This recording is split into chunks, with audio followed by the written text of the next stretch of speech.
Сергей Сидоров, да, хотела, он нас скромный, не скажет. Это потомок отца Василия Тимофеева. По женской линии. Я хотел бы обратить внимание на следующие моменты. К сожалению, некоторые представители мусульманской татарской общины отвергают или просто не знают той основы, на которой на самом деле базировалась татарская государственность еще во времена Золотой Орды. Это Яса Чингисхана.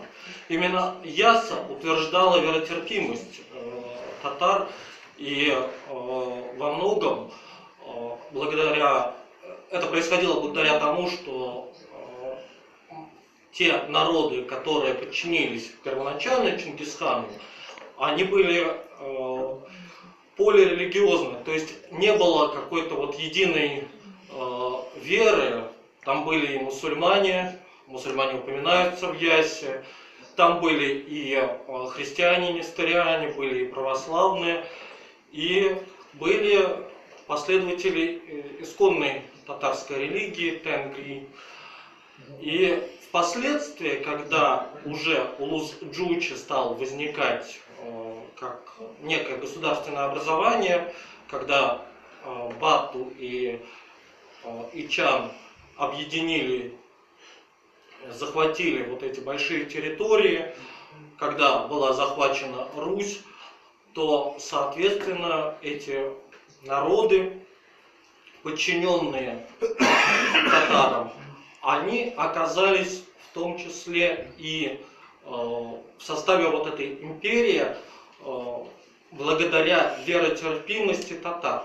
Именно поэтому, в частности, Александр Невский был воспринят совершенно нормально, и Сартак, сын Бату-хана, стал Аньдой, побратимом Александра Невского.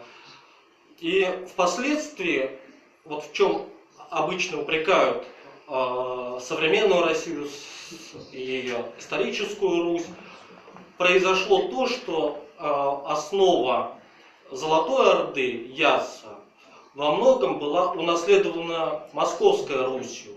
И вследствие этого именно произошло такое объединение вокруг Московской Руси, и весь Улус Джучи впоследствии, и Улус Чагатая, это Средняя Азия, и Улус Хулагу, это Азербайджан и Закавказье, вошли в орбиту русского народа и русской геополитической системы.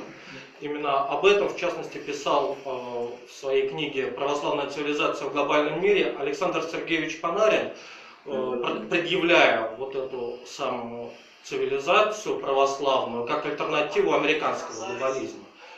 Вот, в общем-то, об этом я хотел сказать. Спасибо большое. Я думаю, присутствующих